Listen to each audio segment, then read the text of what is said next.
Vous avez le droit d'avoir connu d'autres partenaires avant votre relation actuelle. Mais il y a une différence entre raconter de temps en temps quelques souvenirs et parler démesurément de votre ex et de l'amour que vous lui portiez. À quel point il ou elle vous a brisé le cœur et que vous vous en remettez à peine aujourd'hui. Votre partenaire actuel va penser qu'il ou elle ne vous suffit pas. Ou pire, que vous êtes toujours amoureux de votre ex. Si une relation s'est terminée par le passé, c'est qu'il y avait une raison. Alors, si vous tenez à rester avec votre partenaire, évitez le sujet. Voici une autre façon de parler du passé qui pourrait énerver votre partenaire. Cette fois-ci, si vous ne parlez pas de l'amour fou que vous aviez ressenti pour vos ex, mais vous comparez en bien ou en mal votre amoureux à vos anciens. Que ce soit au lit ou dans la vie de tous les jours, c'est un comportement agaçant à éviter. Il était un peu plus musclé, il faisait plus comme ceci ou comme cela. Votre partenaire ne veut absolument rien savoir, car dans sa tête, si vous commencez à évoquer vos ex, c'est qu'il n'est pas assez bien pour vous. Lors d'un premier rendez-vous amoureux, on fait souvent attention à son apparence car on veut faire bonne impression. Mais après plusieurs mois de vie commune, on peut en venir à carrément négliger son apparence en pensant que l'autre est acquis et qu'il n'y a plus aucun effort à faire. Détrompez-vous, votre moitié appréciera toujours les efforts que vous faites pour lui montrer à quel point vous tenez à lui. Être fou amoureux, c'est bien. Mais étouffer complètement votre partenaire, ce n'est pas l'idéal. L'appeler tous les jours, le ou la bombarder de SMS, lui mettre la pression, vont être ressentis comme des actes désespérés de votre part et non comme des signes d'affection. Alors contrôlez-vous. Si elle ou lui ne vous répond pas dans l'heure qui suit, ce n'est pas parce qu'il ou elle n'est plus amoureux de vous, mais peut-être qu'il ou elle a besoin de respirer un peu. Le fait d'envoyer constamment des SMS à votre moitié pour lui demander avec qui il ou elle se trouve, ce qu'elle fait, à quelle heure il ou elle rentre, est un signe que vous avez un souci et que vous êtes atteint de jalousie maladive. C'est grave de vouloir à tout prix contrôler sa moitié et ne lui laisser aucun espace personnel.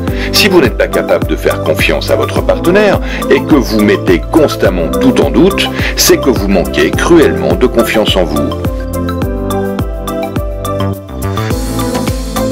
Parfois, il se peut que vous ayez des doutes sur votre relation, mais cela ne vous donne absolument pas le droit de fouiller dans les affaires personnelles de votre moitié, de lire son journal intime, de fouiller dans son téléphone et son ordinateur, de lire ses messages privés en pensant que ça parle de vous. Envahir sa vie privée est un vrai manque de respect, et cela montre encore une fois un manque de confiance en vous et que vous êtes dans une relation malsaine. Lorsque l'on est en couple, il n'y a pas que les embrassades qui comptent. Il est important aussi de bien s'entendre et de pouvoir dialoguer. Vous devez pouvoir sentir que l'autre vous respecte et vous laisse vous exprimer.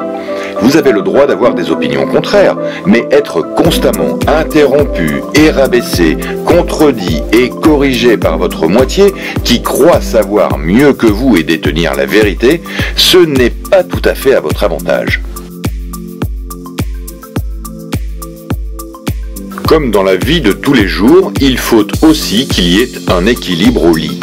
Vous méritez de prendre autant de plaisir que votre partenaire sous la couette.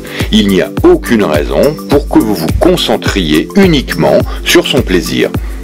Si il ou elle refuse de s'occuper de vous sous prétexte que vous en demandez trop ou qu'il fait déjà le maximum, ça n'en vaut pas la peine. Le plaisir a besoin d'être partagé et vous avez besoin qu'on s'occupe de vous. Votre partenaire n'est pas obligé de s'entendre avec tous les membres de votre famille et tous vos amis, mais il doit quand même faire des efforts pour faire partie de votre vie. Votre famille et vos amis sont très importants pour vous, alors vous ne devez pas les sacrifier pour faire plaisir à votre amoureux, car votre relation ne sera pas équilibrée. S'il refuse de voir vos amis, de vous accompagner à des soirées et aux repas de famille, c'est qu'il pense plus à lui qu'à vous, et qu'il ne vous montre pas l'intérêt que vous méritez.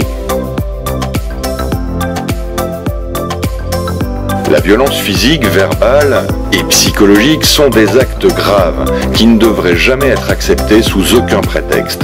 Il n'y a absolument aucune raison valable pour que votre partenaire vous traite ainsi.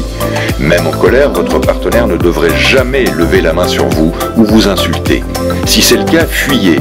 Votre amour pour lui ou elle ne vous sauvera pas. Les personnes violentes ont des problèmes personnels à résoudre et vous n'êtes pas leur thérapeute.